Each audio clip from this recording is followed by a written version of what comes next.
자, 오늘 나누실 하나님 말씀은 사도행전 12장 1절에서 10절까지 말씀을 보겠습니다. 저 어른이 한 절씩 교독하시죠. 그때 헤롯 왕이 손을 들어 교회 중에서 몇 사람을 해하려 하여 요한의 형제 야고보를 칼로 죽이니 유대인들이 이 일을 기뻐하는 것을 보고 베드로도 잡으려 할세 때는 무교절 기간이라. 잡음에 옥에 가두어 군인 내식인 내 패에 맡겨 지키고 6월절 후에 백성 앞에 끌어내고자 하더라. 이에 베드로는 옥에 갇혔고 교회는 그를 위하여 간절히 하나님께 기도하더라. 헤롯이 잡아내려고 하는 그 전날 밤에 베드로가 두 군인 틈에서 두 쇠사슬에 매여 누워 자는데 하수꾼들이 문 밖에서 옥을 지키더니 호련히 주의 사자가 나타나매 옥중에 광채가 빛나며 또 베드로의 옆구리를 쳐 깨어 이르되 급히 일어나라 하니 쇠사슬이 그 손에서 벗어지더라. 천사가 이르되 띠를 띠고 신을 신으라 하거늘 베드로가 그대로 하니 천사가 또 이르되 겉옷을 입고 따라오라 한대. 자, 우리 90절을 함께 읽겠습니다. 베드로가 나와서 따라갈새 천사가 하는 것이 생시인 줄 알지 못하고 환상을 보는가 하니라. 이에 첫째와 둘째 파수를 지나 시내로 통한 세문에 이르니 문이 저절로 열리는지라. 나와서 한 거리를 지나매 천사가 곧 떠나더라. 예, 오늘 본문은 잘 알고 있는 내용입니다. 잘 들리시나요? 네. 네, 감사합니다. 오늘 본문 시작을 보면은 그때 헤롯 왕이 손을 들어 교회 중에 몇 사람을 해하려 하여 요한의 형제 야고보를 칼로 죽이니라고 되어 있습니다. 요한의 형제 야고보가 칼에 죽었다라고 합니다. 그리고 이어지는 내용을 보면은 베드로도 잡힙니다. 베드로도 잡히는데 원래는 잡자마자 죽이려고 했죠. 근데 무교절 6월절이 가깝기 때문에 죽일 수는 없고 6월절을 지나고 나서 죽여야 되겠다라고 생각을 하고 있었습니다. 근데 잡아내려고 했던 그 전날 밤에 천사가 와서 군인들 사이에 묶여있는 베드로를 구출해냅니다. 그래서 16명이 베드로를 지켰다라고 합니다. 그래서 양쪽 손에 한 명씩 이렇게 쇠사슬을 묶어서 지켰고 또 밖에 14명이 세 그룹씩 나눠서 이렇게 있었다 이렇게 이야기를 합니다. 꿈인지 생신인지 모르게 나와 보니까 거리 한복판에 있었다 이런 이야기가 되어 있습니다. 야고보의 죽음과 또 베드로의 구출 사건 이것이 우리가 함께 읽은 본문의 내용입니다.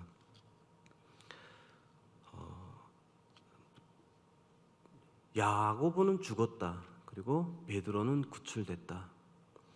라고 하는 부분을 우리는 좀 생각을 해보려고 합니다.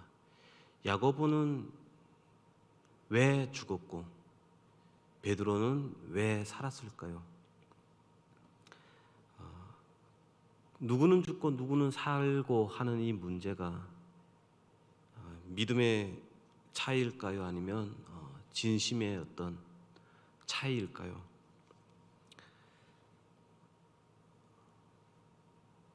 하나님은 언제 기적이라고 하는 것을 사용하시는지, 또 그러면 언제 하나님은 기적이 아니라 환난이라고 하는, 더 나아가서 죽음이라고 하는 것들을 왜 사용하시는지에 대해서 우리는 궁금증을 가지고 있습니다. 그리고 이 문제에 대해서 사실은 우리 모두가 풀어야 될 숙제이기도 합니다. 왜냐하면 우리 모두가 오늘 본문의 제목이 뭐였죠? 하나님이 인도하십니다. 하나님은 선하십니다. 하나님은 은혜로우십니다. 하나님은 항상 옳으신 분입니다. 라고 하는 신앙 고백을 가지고 있는 사람들입니다. 그래서 삶의 자리에 오늘도 하나님께서 찾아오시고 간섭하시고 인도하여 주실 줄 믿고 또 새벽에도 기도하였고 이 시간에도 하나님께서 인도해 주실 것을 믿으며 또 어떻게 말씀하실지 인도해 주실지를 기대하면서 사실은 나왔으리라 생각되어집니다. 그래서 갈급한 심령의 기적과 은혜를 기다리는 우리에게 기적이 가지고 있는 의미, 기적은 언제 동원되고 사용되고 또 환난이라고 하는 것은 왜 우리에게 주어지는지에 대한 신앙의 답을 한번 찾아가 보려고 합니다. 그래서 다시 한번 분명한 이해를 가짐으로 인해서 신앙의 어떤 기초를 다져보는 그런 시간을 가져보려고 합니다. 먼저 기적이 언제 사용되고 또 동원되어지는가를 살펴보려고 합니다. 성경에 많은 이야기가 있습니다만은 대표적인 이야기를 야곱의 이야기에서 한번 찾아볼까 합니다. 야곱의 이야기 우리 창세기 28장을 보도록 하겠습니다. 창세기 28장 10절부터 15절인데요. 베델에서 야곱을 만나 주시는 하나님이십니다. 이 본문을 우리가 함께 읽어보도록 하겠습니다. 창세기 28장 10절부터 15절 말씀 10절 한번 읽겠습니다. 시작. 야곱이 브엘세바를 떠나 하란으로 향하여 가더니 한 곳에 이르러는 해가 진지라. 거기서 유숙하려고 그곳에 한 돌을 가져다가 베개로 삼고 거기 누워 자더니 꿈에 본즉 사닥다리가 땅 위에 서 있는데 그 꼭대기가 하늘에 닿았고 또 본즉 하나님의 사자들이 그 위에 오르라 내리라 하고 또 본즉 여호와께서 그 위에 서서 이르시되 나는 여호와니 너의 조부 아브라함의 하나님이요 이삭의 하나님이라. 내가 누워있는 땅을 내가 너와 내 자손에게 주리니 내 자손이 땅에 팅끌같이 되어 내가 서쪽과 동쪽과 북쪽과 남쪽으로 펼쳐 땅의 모든 족속이 너와 내 자손으로 말미암아 복을 받으리라. 내가 너와 함께 있어 내가 어디로 가든지 너를 지키며 너를 이끌어 이 땅으로 돌아오게 할지라. 내가 내게 허락한 것을 다 이루기까지 너를 떠나지 아니하리라 하시니라. 아멘. 하나님은 야곱에게 약속을 하십니다. 너와 네 자손을 통하여 모든 족속이 복을 얻으리라. 이 약속이 이루어지기까지 내가 너를 지키고 어디로 가든지 함께 하리라 라고 하십니다. 주목해 보고 싶은 부분이 있는데요. 그것은 이 약속이 주어진 시점을 우리가 생각해 볼 필요가 있습니다. 언제 주어졌느냐? 형을 속이고 장자의 명분을 빼앗고 아버지를 속여서 형이 받을 축복을 대신 받고 결과 미움을 사서 도망치는 그 시점에서 지금 약속을 받고 있다는 겁니다. 지금 야곱의 모습은 하나님 앞에 칭찬받을 만한 모습으로 서 있지 않습니다. 도망자요, 사기꾼이요, 부모에게 불효한 불효자의 모습으로 서 있습니다. 그런데 하나님이 이때 찾아오셔서 야곱에게 이 귀한 약속을 주고 계신다라는 사실입니다. 너와 네 자손을 통하여 땅의 모든 족속이 복을 받을 것이라. 내가 그 약속을 이루기까지 너와 함께하리라 라고 하는 약속을 주고 계신다라는 겁니다. 왜 복을 훔친 자, 도망자인 야곱을 찾아와서 이 약속을 하셨을까요? 잘난 것 없지만 약속 속에 등장했던 아브라함과 이삭의 약속 때문이다라고 이야기를 합니다.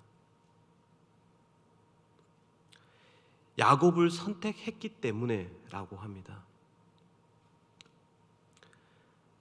그렇다면 그 약속이, 그 복이 땅의 모든 족속에까지 흘러가려고 하면 어떤 일이 있어야 될까요?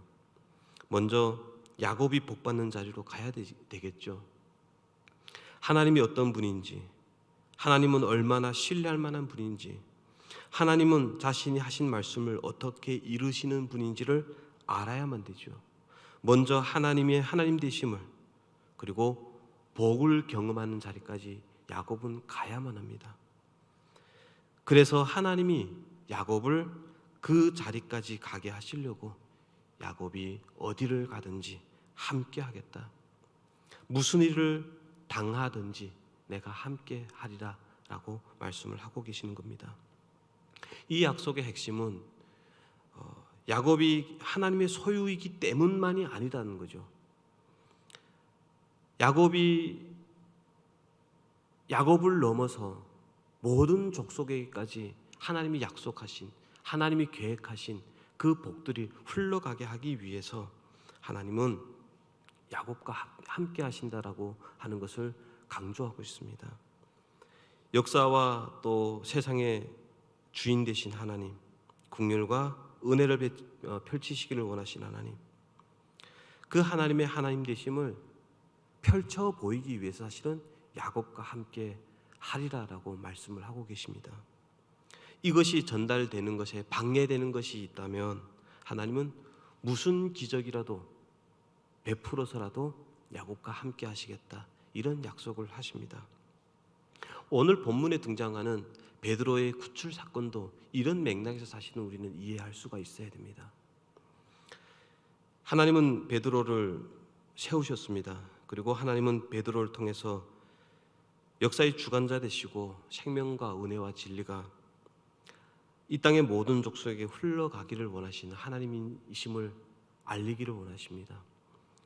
천국 복음이 베드로가 있는 그 자리, 함께하는 이웃에게 선포되기를 원하시고 모든 족속이 제약된 자리에서 구원을 받아서 하나님의 백성 되고 더 나아가서 하나님의 백성 된 것을 넘어서 어떻게 완성과 승리의 자리로 가게 되는지 그것을 알리시고 또 전하는 일에 막는 것이 있다면 내가 나서서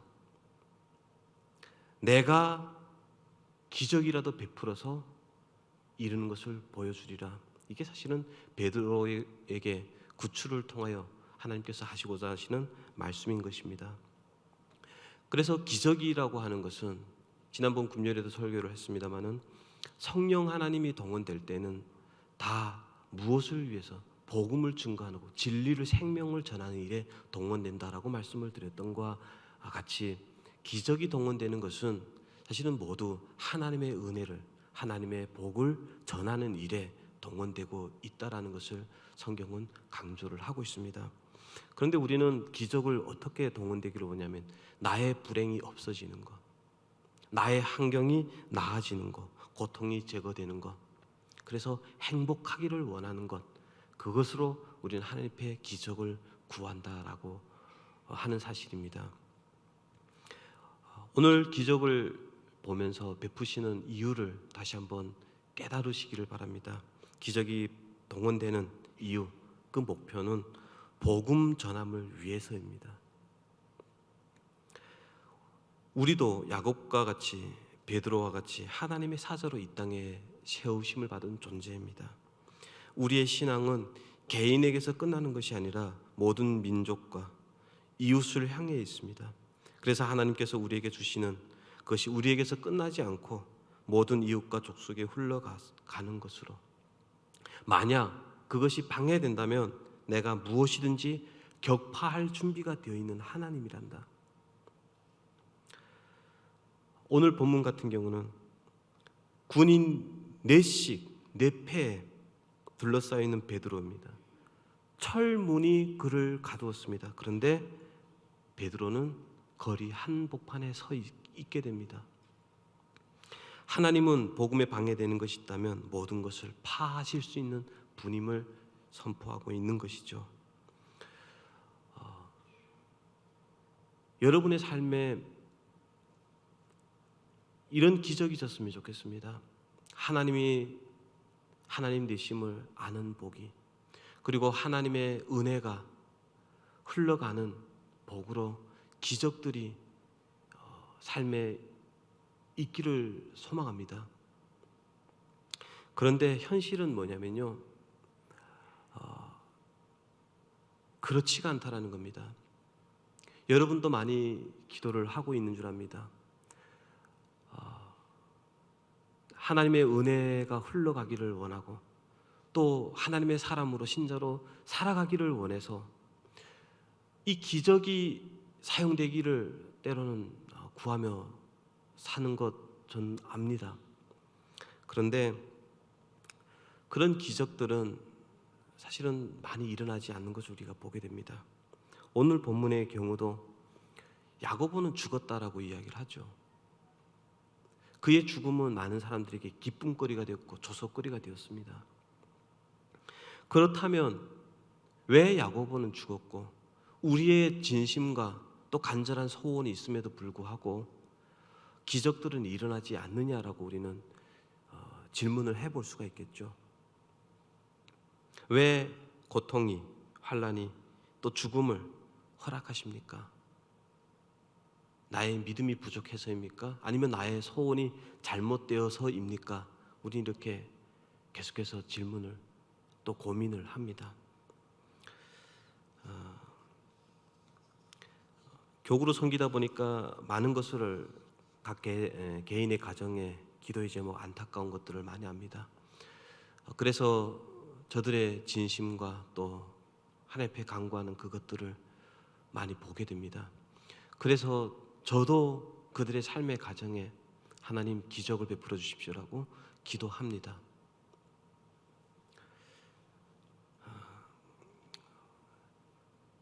왜 하나님이 기적을 허락하지 않고 환난을 허락하실까? 왜 고통과 눈물과 한숨을 허락하실까? 우리는 이것에 대한 답을 가져야 됩니다. 그 답이 무엇일까요?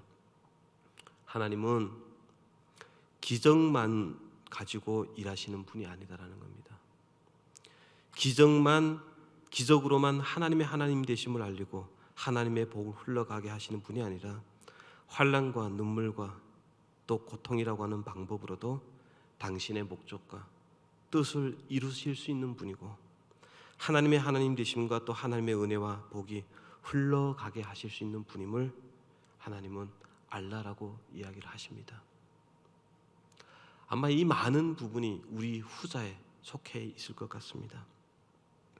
환난과 고통을 당하는데 신자가 하나님의 사랑을 덜 받기 때문이 아니고 하나님이 이 세상의 악한 세력보다 약해서 능력이 없어서 허락한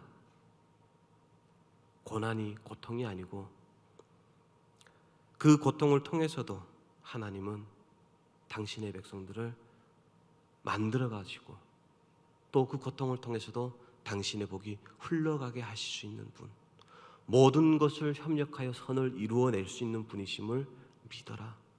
그래서 우리 인생이, 우리의 목적이 하나님의 손에 있고, 그래서 우리 찬송의 고백처럼 천국 문을 향하여 내가 외치리. 하나님이 인도하셨습니다.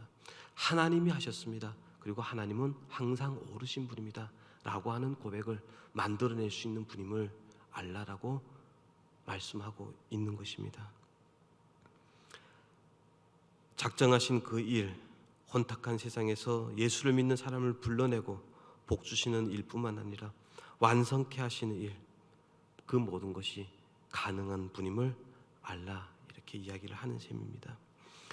환난이 주는, 눈물이 주는, 고통이 주는 유익이 있습니다. 그것이 뭘까요? 인간의 존재와 하나님에 대한 필요성을 제3 새롭게 생각하고 인식하게 만든다라는 것이죠. 우리 신자들도 현실에 살아갑니다. 근데 살아가는데요, 살아가되 너무 깊이 파묻혀 살아갑니다.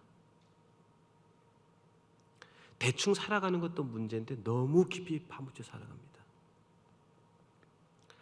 어떨 때 신앙이 나빠집니까? 형통할 때. 그러면 어떨 때 신앙이 좋아집니까? 아플 때입니다. 고통의 날에, 눈물의 날에 우리의 신앙은 좋아집니다. 인정하기 싫지만은 그것이 사실입니다. 이곳에 나와 있는 모든 분들이 그렇습니다. 언제 잘 나갈 때 하나님을 찾았던가요? 우리의 인생에 고민이 없고 즐거움만 있다면 하나님을 찾지 않는 존재입니다. 에덴 동산에서 인류의 조상이 사단에게 속아서 했던 일이 있죠. 하나님과 같이 되는 것, 여기서 하나님같이 되는 것이라고 하는 것은 하나님을 제외시키는 것입니다. 하나님을 찾지 않아도 내가 스스로 하나님과 같이 되어서, 하나님이 되어서 스스로 평안과 안녕을 마련하는 것, 그것이 죄인된 인간의 본성이었습니다. 그렇기 때문에 인간은 언제나 하나님을 찾지 않았습니다. 하나님 왜 그러십니까? 하나님이 무엇을 기뻐하시며 하나님이 어떤 것을 원하십니까? 라고 단 한 번도 묻지 않았습니다. 그러나 환난이 닥칠 때 비로소 우리에게 우리가 여태껏 갖고 있던 것, 우리가 여태껏 살아왔던 삶의 방식, 그것이 우리의 인생을 해결할 수 없음을 알고 우리가 얼마나 가난한지 연약한지 보잘것없는 비루한 존재인지를 알게 되게 됩니다. 비로소 존재에 대해서 심각한 질문을 할 수밖에 없고 진지한 자세로 인생을 들여다볼 수밖에 없고 비로소 무릎을 꿇게 됩니다. 밤을 새워가며 기도하게 됩니다. 누가 교회 왜 가냐? 야, 산이 푸르지 않냐? 관악산이 부르지 않느냐? 지리산이 우리를 부르지 않느냐? 라고 꼬셔도 우리는 안 넘어갑니다.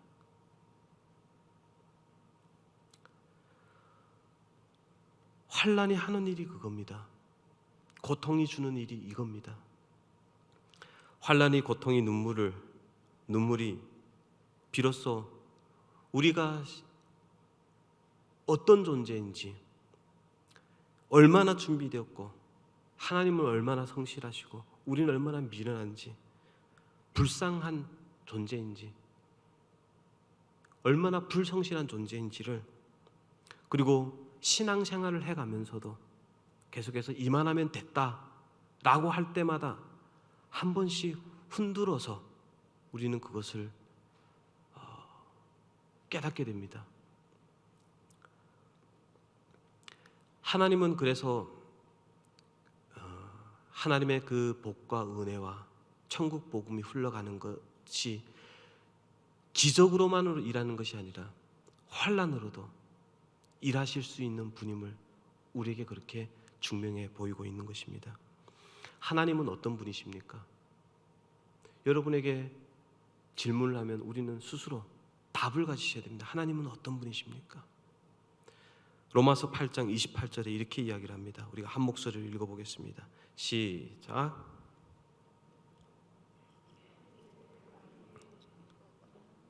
로마서 8장 28절입니다. 시작. 우리가 알거니와 하나님을 사랑하는 자 곧 그의 뜻대로 부르심을 입는 자들에게는 모든 것이 합력하여 선을 이루느니라. 아멘. 우리가 웃을 수 있는 이유, 우리가 소망을 가질 수 있는 이유, 바로 이겁니다. 뭐라고요? 합력하여 선을 만들어낼 수 있는 하나님. 겨울을 생각해 보시기 바랍니다. 겨울은 참으로 혹독합니다. 생명이 있는 모든 것에 사실은 시련을 가져다 주는 것, 그것이 겨울입니다. 겨울의 참혹한 그리고 처절한 계절, 그것은 하나님이 허락하신 겁니다. 그런데 그 허락하신 것이 고통을 주기 위해서 만들어내진 것은 아니었습니다. 인류가 하나님 앞에 범죄함으로 인해서 혹독한 겨울이라고 하는 것이 찾아왔습니다. 심판으로 사실은 겨울이 주어졌다라는 겁니다. 그런데 그 겨울이 하나님의 진노로 인해서 생겨났는데 그 겨울마저도 어떤 면에서는 참 아름답고 선한 것을 보게 됩니다. 봄에 파릇파릇 돋아나는 새싹을 보면서 우리는 참 마음에 소망을 가지고 어떤 이렇게 유연해지는 그런 마음들을 보지 않습니까? 따뜻한 여름과 또 겨울의 단풍을 보면서 우리는 아름다움을 또 느끼게 됩니다. 그런데 겨울에 그 눈꽃을 보면서도 우리는 감탄을 할 때가 있지 않습니까? 혹독한 겨울이라고 해서 그것에 선함이 없는 것은 아니었습니다. 다 죽어가는 것 같은데 그 땅속 밑에는 뭐가 있습니까? 생명을 품고 있지 않습니까? 하나님은 모든 것으로 은혜와 진리와 생명을 만들어낼 수 있는 분입니다. 진노하시고 화를 내시는데도 그 화는 선하고 아름답고 생명을 만들어내고 위엄과 영광을 드러내는 그런 진노인 것입니다. 그래서 우리가 아까 읽었던 말씀, 우리가 알거니와 하나님을 사랑하는 자고 그 뜻대로 부르심을 입은 자들은 모든 것을 협력하여 선을 이루느니라.